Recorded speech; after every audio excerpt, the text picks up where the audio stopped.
Welcome, dear listener, to another long and quiet journey into history.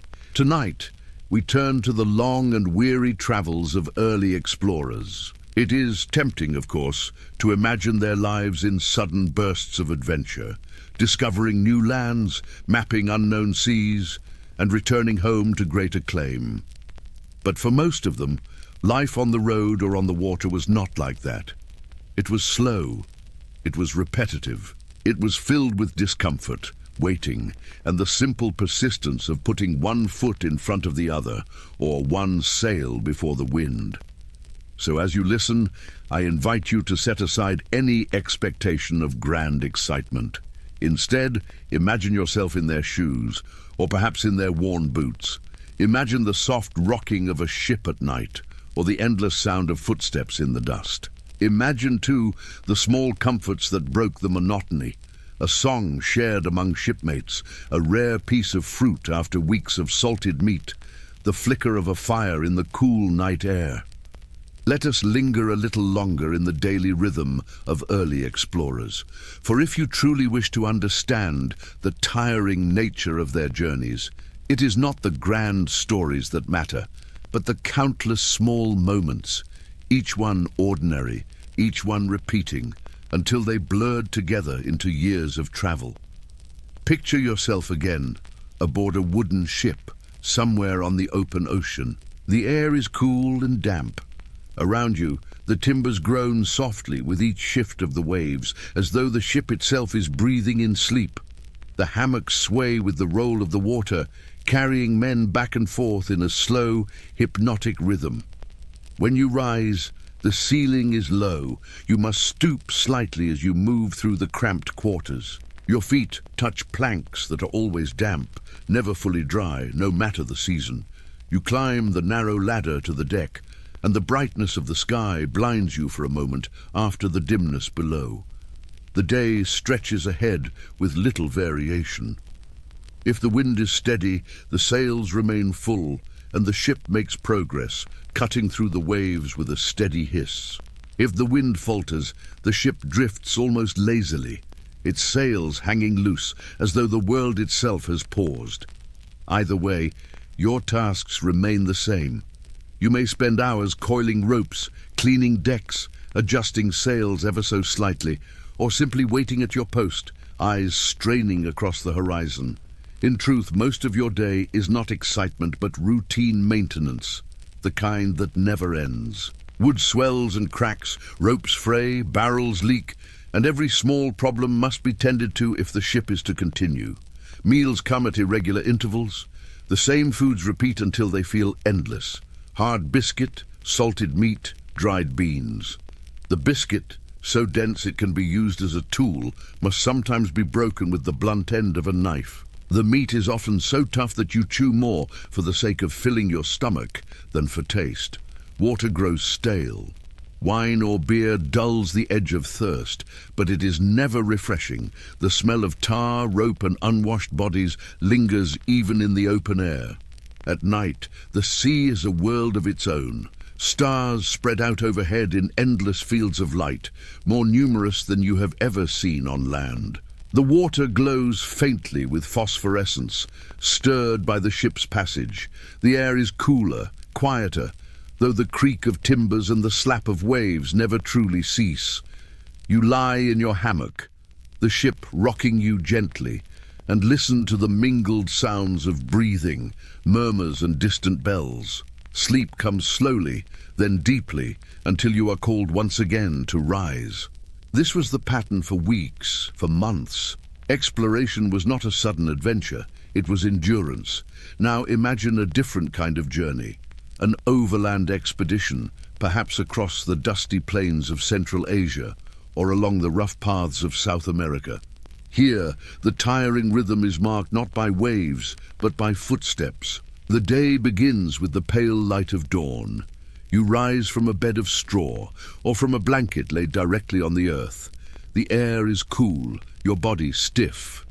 Around you, companions stir quietly, collecting belongings, tightening saddles, and loading animals with packs. There is no time to linger. Travel demands motion, and motion defines every day. The path stretches before you, winding across hills or through forests. The sound of hooves and boots is constant. Dust clings to skin and clothing, turning everything a dull brown. In rain, the road becomes mud, sucking at boots, slowing carts, splattering riders. Food is plain here too, perhaps a handful of dried fruit or grain carried in a pouch, eaten while walking. At midday, a halt may be called, fires lit and a pot set to boil. Grain, beans or dried meat once again form the bulk of meals. There are no luxuries, only what can be carried and what can last. By evening, the caravan slows and camp is made. Tents rise in uneven lines, fires flicker against the darkness, and animals are tethered nearby. There is a quiet hum of activity, some tending the fire, some repairing harnesses, some simply sitting in silence. Night is not silent here either. The cries of insects, the occasional howl of distant wolves, the shifting of animals at their posts, all create a background of sound. The earth beneath you is hard, the air is cool, and the stars stretch wide above. Sleep comes in fits, broken by the uneven ground. But when morning comes, you rise again, and the pattern continues. What connects these two kinds of travel, by sea and by land, is the sameness of each day. On ships, bells mark time, reminding sailors of the endless cycle of watches. On land, the rising and setting of the sun shapes the rhythm. But whether on deck or on a dusty path, each day resembles the last so closely that weeks and months blur. This is why travel was so tiring, not simply because it was physically demanding, but because it was so repetitive. Progress was measured not in great leaps, but in the slow accumulation of steps, or the steady passage of waves beneath the hull. Imagine yourself enduring this. You rise each morning, perform the same tasks, eat the same food, hear the same sounds. You look to the horizon and see only more of the same. Your body grows accustomed to it, but your mind drifts between dullness and longing. Longing for land, longing for rest, longing for change. And yet, this was exploration. Not the sudden discovery of faraway places, but the patient endurance of long, ordinary days. Still, even in this monotony, there were moments of relief. On ships, men sang to keep rhythm while hauling ropes, their voices rising and falling together, creating a kind of comfort in sound. On land, travelers shared stories around fires, simple tales of home, or fragments of songs. Sometimes there were small luxuries, a rare piece of fruit, a letter read aloud, a kind word from a companion.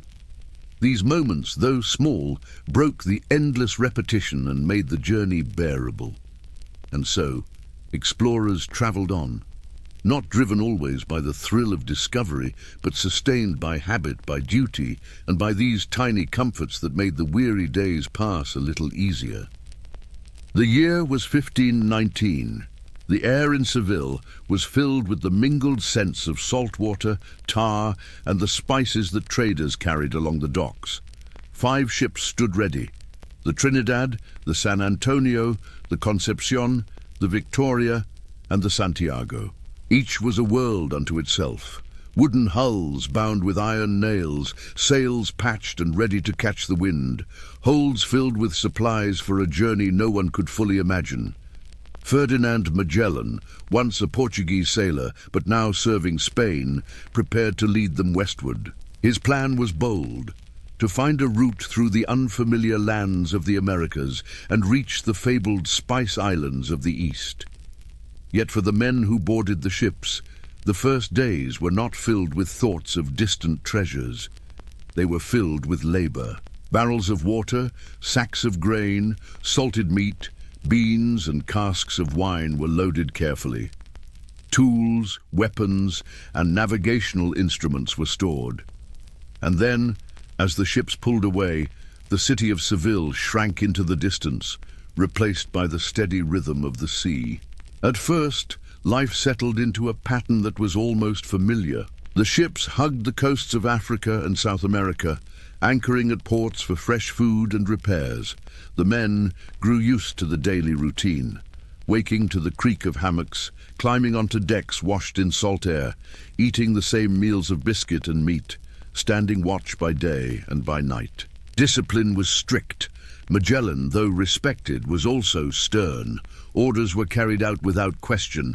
Punishments for disobedience were swift, lashings, confinement, or worse. This discipline was not cruelty for its own sake, but a necessity. Without order, a ship quickly descended into chaos. As the months passed, hardships grew. Food supplies dwindled between ports. Water soured. The monotony of the voyage wore down morale. Rumors spread among the men, doubts about Magellan's leadership, fears of sailing into unknown waters with no return. In 1520, while anchored in the cold reaches of South America, discontent turned to open mutiny. Several of the captains, weary of Magellan's command, attempted to seize control, but Magellan acted decisively. With loyal men at his side, he suppressed the uprising. Some mutineers were executed, others were marooned, left behind to face the cold. It was a grim reminder to the crew: discipline would hold, no matter the cost. And still, the voyage continued. At last, the fleet reached the southern tip of South America. Here they searched for a passage, a waterway that might lead them through to the other side. The land was bleak, with harsh winds and sudden storms. Days blurred into weeks as the ships edged through narrow channels, their sails straining against icy gusts. One ship, the Santiago, was wrecked on rocks. Another, the San Antonio, deserted and sailed back to Spain. The fleet was reduced to 3, but Magellan pressed onward, and finally they emerged into the open waters of the great ocean beyond. It was here that the true endurance began. The Pacific Ocean stretched before them, vast and unfamiliar. For nearly 4 months they sailed without sight of land. The horizon was unbroken. Days passed into nights, nights into days, each one blending into the next. Food ran out. The hard biscuits crumbled into dust and were infested with worms. The salted meat rotted in its casks, blackened and foul-smelling, but still eaten because there was no alternative. Rats were hunted eagerly, sold among the crew for high prices. Leather was boiled and chewed. Hunger hollowed faces, and weakness slowed every movement. And then came scurvy. Without fresh fruits or vegetables, men's gums swelled, their teeth loosened, their wounds refused to heal. The illness spread silently, leaving many unable to work. Hammocks sagged under the weight of the sick, the air heavy with their breathing. The sea around them remained calm, as though mocking their suffering. It was called the Pacific, the peaceful ocean, but to the sailors it was endless and cruel. Each sunrise brought more of the same horizon, the same hunger, the same fatigue. At last, land appeared, tiny islands in the vast ocean. Here the men found coconuts, fresh fish, and water. They ate until their strength returned. The relief was almost overwhelming, though it was only a pause in their journey. Magellan, still resolute, continued on. He was driven not only by ambition, but by a kind of faith. Faith that the path he had chosen would lead them to the fabled Spice Islands. In 1521, the fleet reached the islands we now know as the Philippines. For a time, there was peace. The crew traded, rested, and ate food that was fresh and abundant. But in April of that year, Magellan involved himself in a local conflict. On the island of Mactan, he and his men fought in a battle against warriors defending their home. It was here that Magellan's long endurance ended. He was struck down in the fighting, his body left behind. The man who had led his men across oceans never saw Spain again. And yet the voyage was not finished. Under the command of others, the remaining men pressed on. One ship, the Victoria, sailed westward across the Indian Ocean, around Africa, and finally returned to Spain in 1522. Of the 5 ships that had left Seville 3 years earlier, only one returned. Of the hundreds of men who had departed, fewer than 20 completed the journey. When we think of Magellan, we often picture triumph, the first circumnavigation of the globe. But for those who lived it, the memory was not triumph, but weariness. It was hunger, sickness, monotony, and loss. It was the sound of the bell marking yet another watch, the taste of stale water, the sight of the horizon stretching on without end. Their legacy was not only in reaching their destination, but in enduring the long and tiring travel that made discovery possible. Long before the Earth was crossed by ships and measured with instruments, people tried to draw it. Maps in the early centuries were not like the precise charts we know today. They were mixtures of memory, rumor, and imagination. And yet, they carried a quiet power. To unroll a map was to unroll the world, to see distant places reduced to ink and parchment. Imagine for a moment a medieval scholar leaning over a table. The flicker of a candle lights his work. The parchment before him is wide, its surface filled with coastlines, rivers, mountains. Some are drawn from memory, others from travelers' tales. Places are marked with symbols, castles for cities, ships for seas, monsters for the unknown. The world is not measured but pictured, half truth and half story. One of the most famous examples is the Hereford Mappa Mundi, created around the year 1300.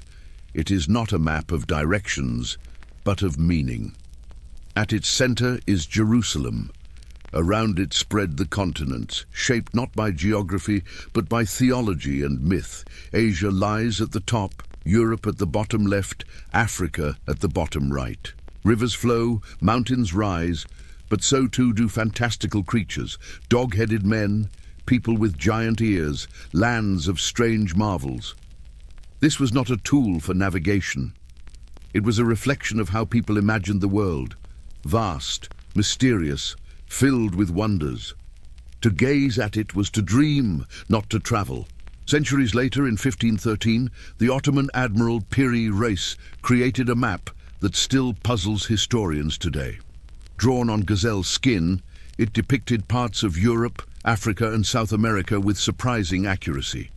Yet it also showed lands that some claim resemble Antarctica, drawn centuries before that continent was formally discovered. How could this be?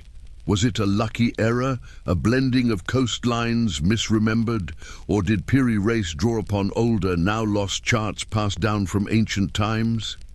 The mystery remains. What is certain is that his map stitched together knowledge from many sources, Arab traders, European explorers, and perhaps even more ancient traditions. Imagine standing over such a map, your finger tracing coastlines you have never seen, wondering what lies beyond. For sailors of the 16th century, a chart like this was both a promise and a warning. It suggested lands to come, but also reminded them of the vast unknown. At sea, a different kind of map was used, Portolan charts. These appeared in the Mediterranean around the 13th century. Unlike the symbolic Mappa Mundi, Portolans were practical. They showed coastlines in remarkable detail, with compass lines spreading outward like the spokes of a wheel. These charts were not interested in the mysteries inland. They cared only for ports, harbors, and directions across the water. Sailors would spread them on decks, tracing their course from one haven to another. Yet even here, mystery lingered. Inland spaces were left blank or filled with sketches of mountains and cities only half understood. Beyond the known seas, the paper often ended abruptly, as though the world itself simply stopped. Maps also carried places that never were. There was the island of High Brazil, said to lie west of Ireland, appearing in fog only once every 7 years. There was Antillia, a great island in the Atlantic marked on charts long before the Caribbean was reached. Sailors whispered of these places, hoping to see them, fearing they might vanish as quickly as they appeared. To us, these errors seem quaint, but to those who traveled then, they were real possibilities. Each horizon could conceal an unknown island. Each empty stretch of sea might reveal new land. The mystery was not an obstacle, it was an expectation. For weary travelers, maps offered more than direction. They offered comfort. To unroll a chart was to give shape to uncertainty, to see distance measured, however imperfectly. In the endless sameness of the sea, a map reminded sailors that the world had form, that their journey had meaning. Even when wrong, maps gave hope. They suggested that beyond the horizon, land was waiting, that the ocean was not infinite, but bounded, that the tiring travel had a purpose, however distant. And so, maps of the past were not simply tools. They were symbols of longing, of imagination, of endurance. They remind us that the explorers we picture as bold and certain were often guided by uncertain lines, by sketches half believed. The mystery of ancient maps is not whether they were right or wrong. It is how they carried people forward, giving form to dreams and allowing men in weary ships or dusty caravans to believe that their journey might one day end in discovery. While explorers endured salt winds, stale water, and the endless monotony of the sea, those who financed their voyages lived in a different rhythm. Imagine for a moment a noble household in early 16th century Spain. The floors are tiled, the walls painted, and the air scented with herbs or incense. Meals are served regularly. Bread fresh from the oven, meats roasted with spices, fruit and vegetables gathered from nearby fields. Wine flows freely, not rationed in wooden cups, but poured into glass or ceramic vessels. The noble's bed is wide and cushioned, layered with blankets that are clean and warm. The chamber is quiet, save for the faint sound of servants moving beyond the doors. Outside, gardens bloom in ordered rows. This was the world of the elite. Comfortable, predictable, and secure. Merchants, too, lived differently from explorers. They funded voyages in hopes of profit, but their risks were measured in coins, not in hunger or disease. A merchant in Lisbon or Seville might spend his day among ledgers, counting debts and earnings. He might discuss ventures with partners in shaded courtyards, sipping wine, while ships he owned creaked and strained across distant oceans. To him, the journey was an investment.